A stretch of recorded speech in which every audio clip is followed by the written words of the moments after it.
Walang tao nga paglaom ba, ay panahon nato nga makutong kita, no? Doon sa sinabihan nato sa itong kinabuhi. Nang nagidasig ka, na doon nagipot tayo mga pag-ampo. Napailain dali, no? Ang makispahanon, kinahanglan yun, mag-ampok hapon sa Diyos. Nga siya, nga luwason siya, no? Siguro sa mong kinabuhi, nagkapagid ka na sinatian ng mga Kristiyanan. Nga nagkinahanglan ka, dunay mo luwas kanimo, no? Dunay mo tabang kanimo. Una gisulti diha na ay mga bersikulo gihapon, no? Diha sa Salmo 50. Una may balang sulatan sa Salmo 50, chapter 50. Nagsulti yun diha unsay iyang gisulti sa Salmo 50. Bersikulo 15. Ngun siya diha sa 15, sangpita ako panahon sa Kristiyanan. O luwason ko kamo og dai ko ninyo ako.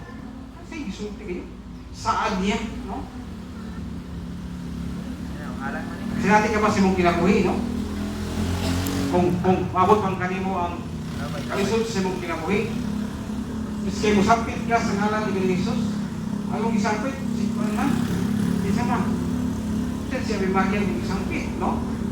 Kasi si Juan, si Maria Jose, no? Kaya man nga, umagman nga, Jesus Maria Jose, no? Ang ipasabot yun sa Salmo 15, sangpita ako, panahon sa Kristiyana. Nung dumi, kung kinsa ngayon mo sangpiton, no? Nakaila ka ba? Sa ngayon mo sangpiton? Nakaila, hibalo ka ba? Huwag ka ba makalimot kung kinsa nga lana ang sangpiton, no? Kaya daghan naman ka ang ngalan, no? Nasi San Juan, nasi San Miguel, no? Daghan. Nasa Senyor San Pedro, no? Ayman nga punto ha. Pero ang gisulti kayo sa ngalan, ang gisulti kayo sa Salmo 50:15, no? Sa gisulti kayo diha, ingon siya diha nga sangpita ako panahon sa Kristiyanan. Ato pa si Ginoong Hesus o ang atong buhi nga Dios. Nga mo'y atong manluluwas o mo'y atong manlalaban sa atong kinabuhi. Na mapunto yun sa itong kinabuhi nga maglibog taki sa iyong unahong pagsangpit, no? Instead nga si Ginoong Hesus, dili masangpit nimo. Tungod kay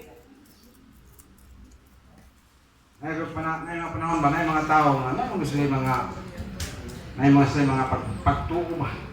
Usangpit ko ni Papa. Sangpito na ko si Papa kay makatuog to siya kanako. Iya kung ulanan og kwarta, no? Sa uma nato na may kamatuoran kumain niya na. Pero sa balang kasulatan, sangpiton ginato ang atong buhi nga Dios, no? Sa panahon sa ato ang kalisod, sa panahon sa atong kawaladon, sa panahon sa atong Kristiyanan. Ay mo kaniyang saad, no? Nakatay mga balatian, no? Nakita yung mga abot kinato ng mga problema. Wala ito sangpiton ang atong buhi nga Dios, no? Ayaw itaw sangpitan si Senyor San Isidro, Senyor San Pedro, ano pa, namin Senyor lagi. No, lang gamit na siya nga punto, pero ang dapat ato sang piton ngalan ngayon ni Ginoong Hesus. Nga, kung imulat nga buhaton sa imong kaugalingon pagsapit sa ngalan ni Hesus, kung aduna kay mga problema, kung aduna kay mga kaayong nga mga kasing pagbati, kay gusto ka kasulbaran niya tanan, sangpitan lamang ngayon ang ngalan sa Diyos. Yung manato na mga igsunan. Ngayon kasi muli mong luwasak ko sa panahon sa kalisod. Ipanayo ako sa mga disgrasya kung ako maglakaw, kung magbiyahe ko sa bisanasa. Ayaw itugot nga ako mismo nga Ginoo. Ay makatagamtam ko problema. Makatagamtam ko kuyaw sa ako ang pag-aakta. Mga Diyos, andam siya nga mo, tabang ka to, andam siya nga mo tubag, basta siya namang ngayon ng ato ang sangpiton, no? Bili na ito sangpiton na si isang pangalangan na, no? Say, makalimot ka, makasampit ka dito sa ngalan ni San Pedro, no? Doon sa imong kalagot, doon sa imong kalimot, doon kaya kasi natin yung problema. Manawag ka, sa nung sa lang yung tawag. Kalimot ka sa pagtabag sa itong ngalan, sa itong buhi nga Diyos. No? Mantaya, ang pingan na ito, ang itong pagpangalagan sa Ginoo nga din, malipay pag yun ang Diyos, no? Sa katulong nga punto kay sunan, no? Aron nga mabantayan nato, aron nga makaot nato ang katubagan sa tanan. Kinsay ang ngayon nato sangpiton sa panahon nga mabot kinato ang mga mga kasakit, no?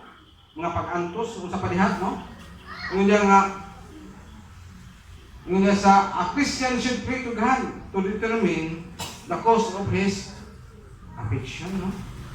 Yagid kining buhaton, yung kamot siya, mo tiwas siya sa pagtanaw sa unahan, aron ma-determine na rin niya kung sa hinungdan ganun nga naa kaniya ang mga kasakit karon, no?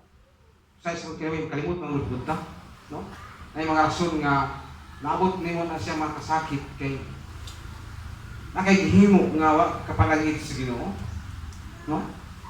Sa karong mga panahon na mga pamilya o mga sa individual nagkaroon sila og mga nasantian nga mga problema sa ilang panimalay, sa ilang kaugalingon tungod sa dagan karon sa panahon, no? Wala kay saligan nga mo imong kaduulan sa panahon sa imong problema, na kay mga problema na kay bayaran, no? Yung mo kay kwarta, no? Dagan kayo upel sa mga